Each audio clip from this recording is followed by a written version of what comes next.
Assalamualaikum warahmatullahi wabarakatuh. Hai teman-teman UT, perkenalkan nama saya Saila Dea Ananda.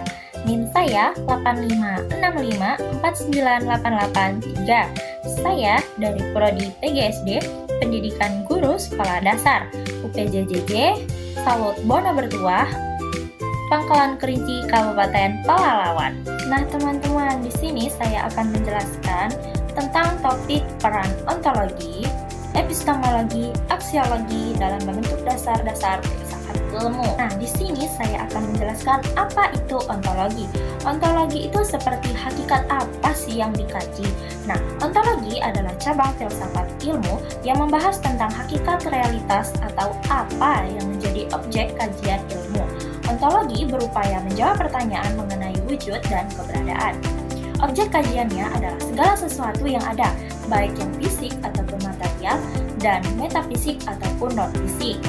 Adapun hakikat realitasnya. Hakikat realitasnya itu menelaah apakah realitas itu bersifat tunggal ataupun monisme, dan ganda, pluralisme, ataupun materi, materialisme. Contohnya dalam ilmu biologi, ontologi adalah makhluk hidup seperti hewan, manusia, dan tumbuhan yang memiliki kehidupan hakikat itu sendiri. Yang kedua ada epistemologi. Epistemologi adalah cara memperoleh pengetahuan. Nah, epistemologi ini memiliki teori pengetahuan yang membahas bagaimana ilmu tersebut diperoleh, metode apa yang digunakan, serta bagaimana kebenaran diuji. Nah, proses pemerolehannya melalui pengamatan ataupun empiris, penalaran logis ataupun rasional, ataupun intuisi. Nah, adapun metode ilmiahnya, langkah-langkah sistematis seperti perumusan masalah, hipotesis verifikasi, adapun uji kebenarannya juga. Nah, uji kebenarannya itu menggunakan metode koherensi ataupun logis dan korespondensi sesuai fakta. Contohnya dari epistemologi yaitu bagaimana seorang biolog menemukan bahwa DNA adalah pembawa informasi genetik. Nah, melalui eksperimen itu, mikropolis, dan analisis data. Yang ketiga, aksiologi. Aksiologi itu adalah nilai dan tujuan ilmu. Aksiologi berkaitan dengan nilai, etika, dan kegunaan ilmu dalam kehidupan. Ia menjawab pertanyaan, untuk apa sih ilmu tersebut digunakan? Nah, etikanya, apakah ilmu ini merusak atau membangun manusia seperti tanggung jawab moral? Nah, tujuannya untuk kemaslahatan manusia, kebenaran teoritis, ataupun kemajuan teknologi.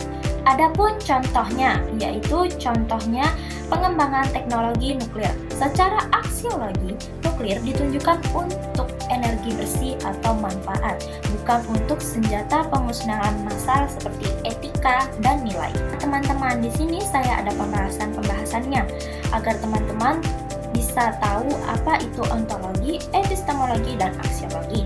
Nah, pembahasan yang pertama yaitu di sini saya mengambil contoh pembangunan ya teman-teman.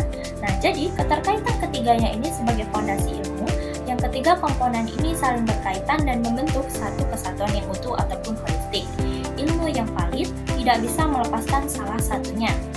Contohnya yang pertama dari ontologi. Ontologi itu yang mau dibangun itu seperti apa sih? Jadi kita harus ada tanah dan fondasinya terlebih dahulu biar kita tahu kita tuh membangun apa. Yang kedua yaitu epistemologi. Epistemologi ini kita harus tahu cara membangunnya itu seperti apa. Jadi kita harus ada metode-metode konstruksinya. Yang ketiga yaitu aksiologi. Aksiologi ini kita harus tahu bangunan itu dibuat itu untuk apa sih gitu ya. Jadi kita harus tahu fungsi-fungsi dan kemanfaatannya. Nah, pembahasan yang kedua yaitu keterkaitannya ya teman-teman. Di sini saya ada ontologi dan epistemologi. Ontologi dan epistemologi itu seperti apa yang dikaji dan menentukan metode yang digunakan. Kita tidak bisa memakai metode kuantitatif untuk mengkaji hakikat nilai budaya secara utuh. Yang kedua yaitu ada epistemologi dan aksiologi. Epistemologi dan aksiologi ini metode yang benar akan menghasilkan ilmu yang benar, yang kemudian diarahkan untuk manfaat yang benar. Nah, yang ketiga yaitu ontologi dan aksiologi. Ontologi dan aksiologi ini realitas yang mempelajari harus mempertimbangkan dampak etis dan nilai guna bagi manusia. Nah, kesimpulan yang tadi saya jelaskan itu adalah ketiganya ini adalah struktur fundamental. ilmu pengetahuan yang utuh berawal dari pemahaman ontologis yang benar, diproses secara epistemologis yang ilmiah, dan diterapkan secara aksiologis yang beretika. Nah, itu saja yang bisa saya jelaskan di sini. Mohon maaf jika ada salah kata. Saya akhiri, wassalamualaikum warahmatullahi wabarakatuh. Semoga bermanfaat teman-teman.